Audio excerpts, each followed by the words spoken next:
بسم اللہ الرحمن الرحیم۔ السلام علیکم۔ جنت میں تو 70 حوریں ملتی ہیں، لیکن کیا تم لوگوں کو پتہ ہے کہ اگر افغانستان کی فوج میں تم لوگوں میں سے ایک بھی انسان بھرتی ہو جائے تو اسے 100 بیویاں ملتی ہیں۔ امام صاحب جمعے کے خطبے میں یہ بات اپنے سامنے بیٹھے 20 سے 25 نوجوانوں سے کر رہے تھے۔ وہ اس بات سے بے خبر تھے کہ ہم میں سے کتنوں کے دل میں لاتعداد جذبات جاگ چکے تھے۔ وزیرستان کے نواحی علاقے میں رہتے ہوئے ہم مردوں نے آج تک ماں اور بہنوں کے علاوہ کسی عورت کی شکل نہیں دیکھی تھی۔ یہاں بازار میں صرف مرد ہوتے تھے، کوئی عورت دور دور تک نظر نہیں آتی تھی۔ شہروں میں تو عورتیں کھلے عام پھرتی ہیں۔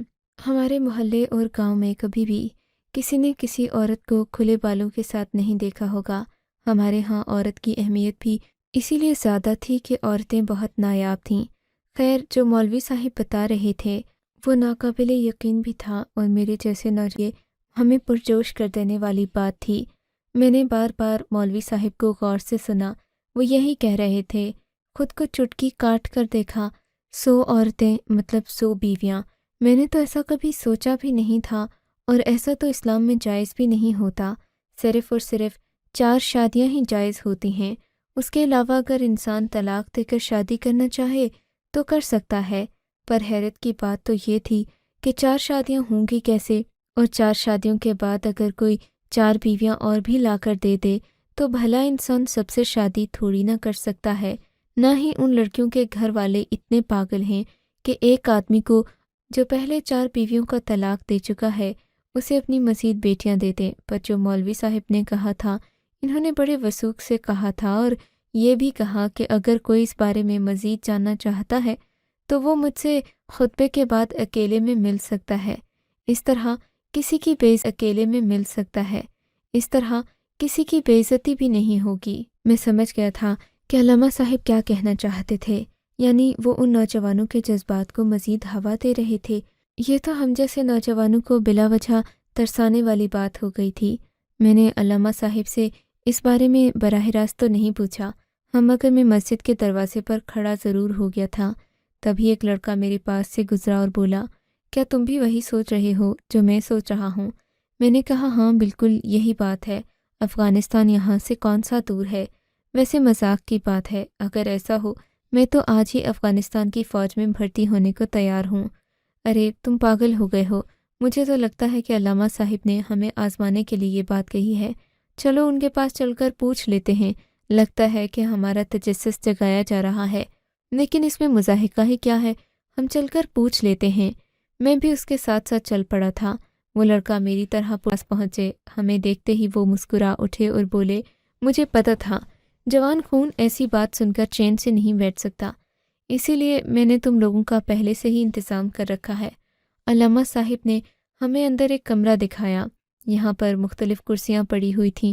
ہم دونوں وہاں جا کر بیٹھ گئے۔ علامہ صاحب نے ہمارے سامنے کچھ تصویریں رکھیں۔ یہ پمفلٹ سے تھے جن پر ایک افغانستان کے فوجی کا ذکر تھا۔ وہ داڑھی والا خوبصورت باشرہ نوجوان لگتا تھا، پر اس کے پیچھے 4 انتہائی خوبصورت عورتیں حجاب میں کھڑی تھیں۔ انہیں دیکھ کر واقعی میں گمان ہوتا تھا کہ یہ کسی جنت سے آئی ہیں، اتنی خوبصورت کہ جیسے آسمان سے کوئی پریاں اتری ہوں۔ میں تو انہیں دیکھتا ہی رہ گیا۔ یہ ہے وہ حقیقت جس کا میں تم سے بیان کر رہا تھا۔ میں نے ایک لفظ بھی جھوٹ نہیں بولا، افغانی جنرل ایسا ہی کرتے ہیں۔ اگر تم آزمانا چاہتے ہو تو بھلے سے افغانستان کی آرمی میں بھرتی ہو کر دیکھ لو۔ تمہیں جنگ پر بھیجنے سے پہلے وہ 100 بیویاں دیکھا، ایسا ہو ہی کیسے سکتا ہے؟ اور 100 بیویوں کا کوئی بھی آدمی کرے گا کیا؟ ارے 3 مہینے کا وقت ہوتا ہے، کرنے کو بہت کچھ مل جائے گا۔ اگر تم ان 4 کے ساتھ صرف گھومنے پھرنے لگ جاؤ تو ان کی باتوں سے بہت لطف اندوز ہوگے۔ اگر کوئی اور یہ بات کرتا تو شاید مجھے بہت عجیب لگتا، لیکن علامہ صاحب یہ بات کر رہے تھے، ان کی ہستی میرے لیے محترم تھی۔ میں بھی خاموش ہو گیا، بلکہ اس بارے میں سوچنے لگا۔ علامہ صاحب میرا دماغ پڑھ چکے تھے، بولے کہ اگر تمہیں افغانستان کی فوج میں شامل ہو تو تم مجھے بتا سکتے ہو، میں تمہارا کوئی نہ کوئی انتظام کر دوں گا۔ یہاں تو ہر قسم کے لوگ آتے ہیں ہمارے پاس، عزت کرتے ہیں ہماری۔ اگر کوئی افغانی فوج کا اعلیٰ عہدیدار یہاں پر آیا تو میں اسے کہہ دوں گا کہ ایک لڑکا ہے جو افغانستان کی فوج میں بھرتی ہونا چاہتا ہے، بھلا بتاؤ، کیا تم ابھی انکار کرو گے اس جنگ میں شامل ہونے سے؟ بالکل بھی نہیں، بالکل بھی نہیں علامہ صاحب، میں نے کھیلتے ہوئے کہا تھا۔ میری بات سن کر علامہ صاحب زور سے ہنس پڑے اور بولے، یہ جنت کی لالچ بھی کتنی بری چیز ہے، انسان کو مرنے پر ہی مجبور کر دیتی ہے۔ ہاں تو اس میں برا بھی کیا ہے علامہ صاحب؟ یہ تو اللہ کا دیا ہوا فضل ہے مسلمان مردوں پر کہ اگر کوئی بھی مرد نیک عمل کرے گا تو اسے اس کا انعام تو ملے گا نا۔ میں یہ کہہ کر خاموش ہو گیا۔ بالکل برخدا، تم صحیح کہتے ہو۔ ایسا کرنا کہ کل جمعے کے بعد میرے پاس آ جانا، میں تمہیں کچھ عہدے داروں سے ملوا لوں گا، اور کچھ لڑکے ایسے ہیں جو پہلے بھی افغانستان کی فوج میں بھرتی ہونے کے لیے جا چکے ہیں۔ اگر تمہارا سلیکشن ہو گیا تو تمہاری زندگی بھی آسان ہو جائے گی، جو تم چاہتے ہو تمہیں وہ مل جائے گا، تمہاری نسل پھل پھول جائے گی، اور تمہیں زندگی بھر کبھی اس بات کا ملال نہیں ہوگا کہ تمہیں غریب گھر میں پیدا ہوئے، ایک شہزادوں جیسی زندگی گزارو گے تم۔ یہ باتیں سن کر میرا تو خون سوا سیر بڑھ گیا۔ اگلے جمعے کا انتظار تھا مجھے۔ جمعے کے فوراً بعد میں علامہ صاحب کے پاس حاضر ہو گیا۔ وہ اکیلے نہیں تھے، اب کی بار بھی ان کے پاس 3-4 آدمی بیٹھے تھے جو غیر علاقائی تھے۔ میں انہیں جانتا نہیں تھا، نہ میں نے انہیں پہلے کبھی محلے کی مسجد میں دیکھا تھا۔ وہ لوگ مجھے دیکھتے ہی پہچان گئے کہ میں کس ارادے سے اور کس امید سے یہاں بیٹھا ہوں۔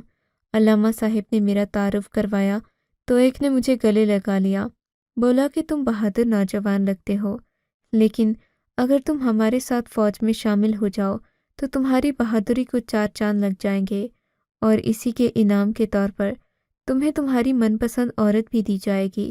تم جتنا پیسہ کہو گے وہ بھی تمہیں ملے گا، لیکن اس کے لیے تمہارا صبر کرنا اور برداشت کرنا ضروری ہے۔ غرض انہوں نے کچھ ایسے سبز باغ دکھائے کہ میں اماں ابا کی اجازت لیے بغیر ان لوگوں کے ساتھ چل پڑا تھا۔ سڑک دور جا کر انہوں نے مجھے ایک بڑی سی گاڑی میں بٹھایا۔ میں دل میں سوچنے لگا کہ میں تو عورت کے لالچ سے یہاں پر جا رہا ہوں، پھر یہ جہاد تو نہ ہوا، یہ امت مسلمہ کی خدمت تو نہ ہوئی، یہ تو میری ہوس ہے۔ اس لمحے مجھے احساس ہوا کہ میں ایک غلط فیصلہ کر بیٹھا ہوں، پر اس وقت ان 5-6 آدمیوں کی موجودگی میں مجھ میں ذرا بھی ہمت نہیں تھی کہ میں انہیں کہتا کہ میں نے اپنے دماغ کا فیصلہ تبدیل کر لیا ہے۔ وہ 4-5 مجھے لینے کے لیے یہاں پر آئے تھے اور اتنی دور سے آئے تھے۔ اب میں انہیں یہ کہتا کہ میں اپنے گھر جانا چاہتا ہوں کیونکہ میری نیت ٹھیک نہیں تھی۔ خیر، اب جا ہی رہا ہوں تو اب نیت ٹھیک کر لوں گا، میں نے دل میں سوچا تھا۔ اماں کی فکر بھی ہو رہی تھی۔ 2 گھنٹے گاڑی چلتی رہی تھی۔ اس کے بعد یہ لوگ ایک جگہ رکے، یہ بھی ایک مسجد تھی۔ مجھے حیرت ہوئی تھی جب اس مسجد سے بھی میرے جیسے 2-3 لڑکے آئے اور ایک دوسری گاڑی میں بیٹھ گئے تھے۔ تینوں چاروں گاڑیاں اپنی منزل کی طرف چل پڑی تھیں۔ تقریباً 3 گھنٹے کی مزید مسافت کے بعد جب ہم لوگ تھکن سے ہلکان ہو چکے تو ہمیں ایک پہاڑی علاقے میں اتارا گیا۔ پہاڑی علاقے کی غار میں بنا ایک عالی شان گھر، جس میں داخل ہوتے ہی مجھے معلوم ہوا جیسے میں کسی محل میں آ گیا ہوں۔ یہ کہیں سے بھی فوجی چھاونی یا پھر کیمپ نہیں لگتا تھا، ایسے لگتا تھا یہاں پر کوئی بہت خوبصورت شہزادی رہائش پذیر ہو۔ اس گھر کے کمرے بہت ہی نفاست سے بنائے گئے تھے۔ یہ گھر غار میں کھود کر بنایا گیا تھا، پر ایسا بالکل بھی معلوم نہیں ہوتا تھا۔ امریکی طرز کے بنے اس گھر میں بہت زیادہ خوبصورتی تھی۔ میں تو سمجھ نہیں پایا کہ فوجیوں کو تو سخت اور بہت کٹھن زندگی سے گزارا جاتا ہے اور انہیں بہت مشکل حالات سے گزر کر ہی ملک کی حفاظت کرنے کا جذبہ پیدا ہوتا ہے، پر یہ تو بہت… میں بھی کھڑا سوچ ہی رہا تھا کہ ایک لڑکی میرے سامنے آ کر کھڑی ہو گئی۔ میرے ہوش اڑانے کو وہ اکیلی ہی کافی تھی۔ اس کے بال کھلے ہوئے تھے۔ زندگی میں پہلی بار میں نے عورت کو اس روپ میں دیکھا تھا۔ ہمیں تو اپنی اماں اور بہن کو بھی کبھی کھلے بالوں کے ساتھ نہیں دیکھا تھا۔ وہ ہمیشہ چادر کیے رکھتی تھیں، سر سے پاؤں تک ایک لمبی چادر، لیکن آج ایسا محسوس ہو رہا تھا جیسے میں واقعی کسی اور دنیا میں آ گیا ہوں۔ بہت ہی الگ قسم کی عورت لگ رہی تھی وہ۔ کہنے لگی، آئیں میں آپ کو آپ کا کمرہ دکھا دیتی ہوں۔ اسے بھی میری زبان آتی تھی، وہ میری جیسی باتیں کر رہی تھی۔ میں اسے انکار نہیں کر سکا۔ مجھے وہ گھما پھرا کر ایک خوبصورت سے کمرے میں لے گئی۔ یہاں پر بھی آسائشیں ہی آسائشیں تھیں۔ میں نے پوچھا، یہ کمرہ کس کا ہے؟ ہنس کر بولی کہ اگلے 40 دن کے لیے یہ کمرہ آپ کا ہے۔ 40 دن؟ کیا میں اس گھر میں یہیں پر رہوں گا؟ میری نادانی پر شاید وہ ہنس پڑی اور بولی، ہاں، اس کمرے میں ہر قسم کی سہولت ملے گی تمہیں۔ اب اگر تم یہ سوچ رہے ہو کہ تمہاری 4 بیویاں کہاں رہیں گی تو ان کا بندوبست بھی ہو جائے گا۔ وہ وہاں سے ہنستی ہوئی واپس چلی گئی تھی۔ مجھے اس کی ہنسی اچھی نہیں لگی تھی۔ عورت کا یہ چالاک روپ میں نے پہلی بار دیکھا تھا۔ نہا دھو کر میں بھی کمرے میں آرام کے لیے بیٹھا ہی تھا کہ کمرے کا دروازہ کھلا اور وہ دوبارہ اندر داخل ہو گئی۔ میں نے دیکھا اب وہ مختلف رنگ کے لباس میں تھی۔ اس نے سرخ رنگ کے کپڑے پہنے ہوئے تھے۔ وہ بلا کی حسین لگ رہی تھی۔ میری نظریں خود بخود جھکتی چلی گئیں۔ ارے تم تو کسی لڑکی کی طرح شرما رہے ہو۔ وہ میرے قریب آ کر بیٹھ گئی تھی، اتنے قریب کہ میں نے آج تک کبھی کسی عورت کو اتنے قریب سے نہیں دیکھا تھا۔ وہ مجھ سے باتیں کرنے لگی، یوں باتیں کرنے لگی جیسے وہ مجھے برسوں سے جانتی ہو۔ پھر بولی، تم شربت پیو گے؟ مجھے لگتا ہے کہ تمہیں سخت پیاس لگی ہے۔ نہیں، میں کچھ نہیں پیوں گا، میں نے گھبراتے ہوئے کہا۔ میری گھبراہٹ پر وہ بہت محظوظ ہو رہی تھی۔ بولی کہ ٹھیک ہے، میں تمہارے لیے بہت اچھا شربت بھجواتی ہوں، تم اسے پیو گے تو دنیا کو بھول جاؤ گے۔ میں دنیا کو بھولنا نہیں چاہتا، میں نے کہا۔ پھر بھی وہ دروازہ بند کر کے چلی گئی تھی۔ تھوڑی دیر بعد ایک اور عورت آئی۔ اس کی عمر بھی میرے جتنی ہی ہوگی، بہت نوجوان اور حسین لگ رہی تھی۔ اس کے ہاتھ میں لال رنگ کا شربت تھا اور شیشے کے گلاس میں شربت انڈیل کر مجھ سے کہنے لگی، یہ تمہارے لیے میں اپنے ہاتھوں سے بنا کر لائی ہوں، پیو گے نہیں؟ اس نے بڑی ادا سے کہا تھا۔ حیرت انگیز طور پر مجھے اپنی مسجد میں بیٹھ کر وہ سب باتیں بہت اچھی لگ رہی تھیں، پر اب ان عورتوں کو اپنے سامنے دیکھ کر مجھے بہت الجھن ہو رہی تھی۔ میں نے پینے سے انکار کر دیا۔ وہ وہیں پر ٹرے رکھ کر چلی گئی۔ رات تک میں اسی طرح بیٹھا رہا۔ بعد پہلے والی لڑکی دوبارہ میرے پاس آ گئی۔ وہ میرے اتنے قریب بیٹھ گئی کہ میرا دل گھبرانے لگا۔ پھر اس نے میرا ہاتھ پکڑ لیا اور مجھ سے کہنے لگی، مجھے تم بہت اچھے لگے ہو، کیا تم میری قربت سے فائدہ نہیں اٹھاؤ گے؟ میں اس کی بات سن کر لال پیلا ہو گیا۔ میں نے کہا، ہرگز نہیں، ہم مسلمان ہیں اور ایسا ہم سوچ بھی نہیں سکتے۔ تم بتاؤ کہ تم ہو کون؟ مجھے تو یہاں پر فوج میں بھرتی کرنے کے لیے لایا گیا تھا اور یہاں مجھے تم عورتوں کے بیچ میں پھنسا دیا۔ اتنے بچے نہ بنو، وہ اترا کر بولی۔ میں خوب جانتی ہوں کہ تم یہاں کس لیے آئے ہو، جہاد کرنے نہیں آئے، تم تو حوروں کے لالچ میں آئے ہو۔ اس نے مجھے آئینہ دکھایا تو میں نے سر جھکا لیا۔ لیکن فکر نہیں کرو، جیسا تم کہو گے ویسا ہی ہوگا۔ تمہیں تو اب تک میری وجہ سے پاگل ہو جانا چاہیے تھا۔ کوئی اور مرد ہوتا تو وہ میرے ساتھ بہت اچھا وقت گزارتا، لیکن تم تو چپ چاپ بیٹھے ہو، کوئی بات بھی نہیں کر رہے۔ میں نے کہا، ہم مسلمان ہیں اور بیوی کے علاوہ کسی سے کوئی تعلق نہیں بناتے۔ تم اگر مجھ سے نکاح کر لو گی تو میں تمہیں خوش رکھوں گا، لیکن بنا کسی رشتے کے تم سے بات نہیں کر سکتا۔ میری بات سن کر وہ حیرت سے مجھے دیکھنے لگی۔ تم مجھ سے نکاح کرو گے؟ ہاں، میں تم سے نکاح کروں گا اگر تم مان جاؤ تو، لیکن مجھے یہ نہیں پتا کہ یہاں لانے والے لوگ مجھے چھوڑ کر کہاں چلے گئے ہیں۔ مجھے لگتا ہے کہ میں کسی گہرے جال میں پھنس گیا ہوں۔ ارے تم اتنا زیادہ کیوں سوچ رہے ہو؟ کسی جال میں نہیں پھنسے تم تو جنت میں آ گئے ہو جہاں تمہارے آس پاس حوریں ہیں، بس تمہیں ان کا فائدہ اٹھانا آنا چاہیے۔ اور رہی بات ان لوگوں کی تو وہ کل صبح تک آ جائیں گے۔ دراصل یہ ایسی جگہ ہے جس میں کسی عورت کے سوا مرد کو آنے کی اجازت نہیں ہے۔ یہاں سب عورتیں ہی ہیں نا۔ ان لوگوں نے تمہیں تمہاری حفاظت کے پیش نظر یہاں پر بھیجا ہے، کل تمہیں جیپ میں ڈال کر لے جائیں گے، اور ویسے بھی یہ رات تمہیں بار بار میسر نہیں آئے گی۔ جو کرنا چاہتے ہو آج کی رات میں خوشی کشید کر لو، اس کے بعد تو تم پہاڑوں، گولیوں اور بم کی آوازوں کو ہی سنا کرو گے۔ تمہیں میری جیسی لڑکی کی قربت نصیب نہیں ہوگی۔ وہ اپنی ادائیں مجھ پر لوٹانے کو تیار تھی، پر میرا دل کانپ رہا تھا۔ میں تو سورہ یوسف یاد کر رہا تھا، دل ہی دل میں پڑھ بھی رہا تھا۔ مجھے اس عورت کی قربت سے اب خوف آنے لگا تھا۔ اتنے میں عشاء کی اذان ہو گئی۔ میں اٹھ کر بیٹھ گیا۔ کہاں جا رہے ہو؟ اس نے مجھے حیرت سے دیکھتے ہوئے کہا تھا۔ جا کہیں نہیں رہا، اذان ہو گئی ہے نا، تو میں نماز پڑھنا چاہتا ہوں۔ مجھے لگتا ہے کہ تمہیں بھی اب اپنے کمرے میں جانا چاہیے۔ نہیں، میں اپنے کمرے میں نہیں جاؤں گی، تمہارا انتظار کروں گی۔ تم نے عبادت کرنی ہے تو کر لو، اور ویسے بھی تم جیسے حسین لڑکے کے ساتھ میرے یہ آخری ملاقات ہوگی۔ یہ محل تو لڑکیوں سے بھرا ہوا ہے، یہاں کبھی کسی کو دور تک نظر ہی نہیں آتا۔ تم آئے ہو تو مجھے لگا ہے جیسے کہ صحرا میں کوئی نخلستان آ گیا ہو۔ میں اس کی بات سن کر پہلی بار مسکرایا۔ میں نے نماز پڑھی۔ نماز پڑھتے ہوئے مجھے بار بار اپنے ابا اور اماں کا خیال آ رہا تھا۔ یہ میں کون سے جہاد کے لیے اپنے محنت کر کے پالنے پوسنے والے ماں باپ کو چھوڑ کر یہاں آیا ہوں؟ شرم آنی چاہیے مجھے۔ میں خود کو ہی کوسنے لگا تھا۔ نماز پڑھ کر جیسے ہی سلام پھرا تو اس دوشیزہ پر نظر پڑی۔ وہ تو کنکھیوں سے مجھے ہی دیکھ رہی تھی۔ نہ جانے کب سے اس کا دھیان مجھ پر تھا۔ مجھ سے کہنے لگی، تم تو بڑے ہی بے رخی والے ہو، کیا تم اپنی بیوی کے ساتھ بھی ایسا ہی رویہ اختیار کرو گے؟ میں نے نفی میں سر ہلا دیا۔ اب میں اس عورت کی وجہ سے تنگ آنے لگا تھا اور مجھے بھوک بھی لگنے لگی تھی۔ میں نے کافی دیر سے کچھ نہیں کھایا تھا۔ تمہیں لگتا ہے بھوک لگ رہی ہے؟ تم جس نظر سے مجھے دیکھ رہے ہو یہ میری محبت تو ہو نہیں سکتی، یقیناً کھانے کی محبت ہے۔ اس نے بڑے دلربانہ انداز میں کہا اور کمرے سے نکل گئی۔ واپس آئی تو اس کے ہاتھ میں مرغن غذائیں تھیں۔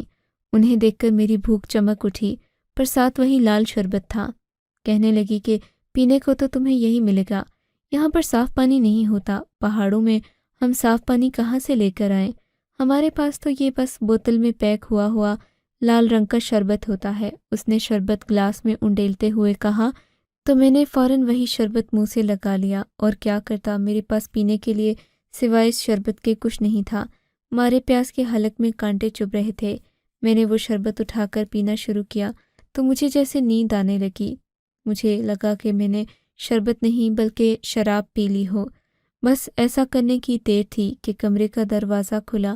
2-3 لڑکیاں مزید کمرے میں داخل ہوئیں اور وہ لڑکی جو پہلے سے وہاں بیٹھی تھی وہ میرے مزید قریب آ گئی تھی۔ مجھے ایسا لگا جیسے مجھے بہکانے کی کوشش کی جا رہی ہے۔ اللہ کو کبھی نہیں بھول سکتا تھا، چاہے دنیا کے کسی کونے میں چلا جاؤں، میں ہوش و حواس سے بیگانہ ہو جاتا۔ اس سے پہلے میں نے ایک زوردار چیخ ماری، جیسے کسی جنگل میں کوئی درندہ دھاڑتا ہے۔ میری چیخ سن کر وہ ساری لڑکیاں ڈر کر پیچھے ہٹ گئیں اور وہاں سے بھاگ گئیں۔ میں نہیں جانتا کہ اس کے بعد کیا ہوا۔ صبح میری آنکھ کھلی تو میرے سامنے کچھ نہیں تھا۔ تھوڑی دیر بعد ایک آدمی آیا۔ ان لوگوں نے مجھے گاڑی پر بٹھایا۔ میں نے خدا کا شکر ادا کیا کہ میں اس جہنم سے نکلا جہاں پل پل پر میری آزمائش تھی۔ مجھے گاڑی میں بٹھا دیا گیا۔ گاڑی میں بٹھا کر یہ لوگ مجھے ایک کیمپ میں لے گئے۔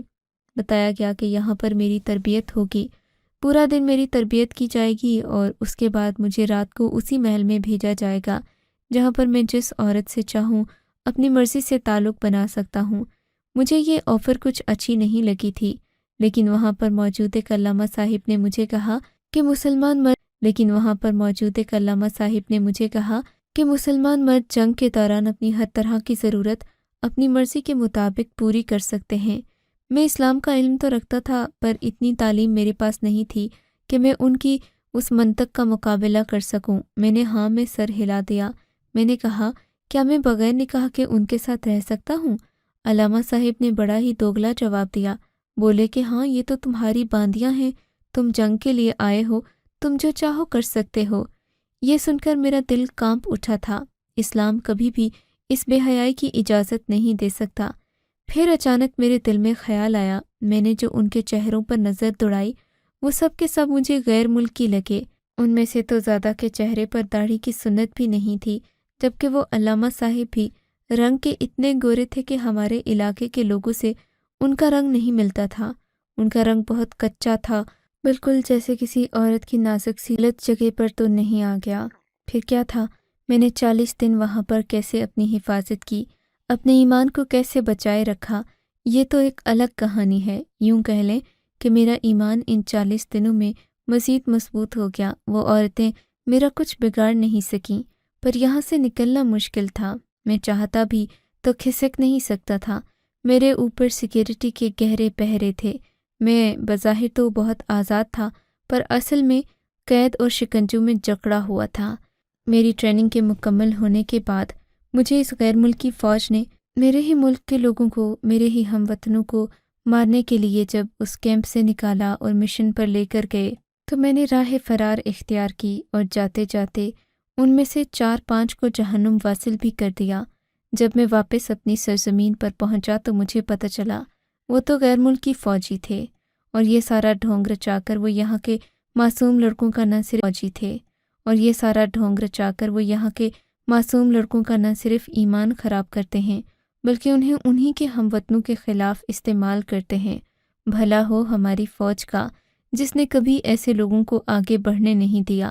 وہ علامہ صاحب جو مسجد میں ایسی خرافات پیش کرتے تھے انہیں بھی وہاں سے نکال دیا گیا، دوبارہ وہ مجھے نظر نہیں آئے۔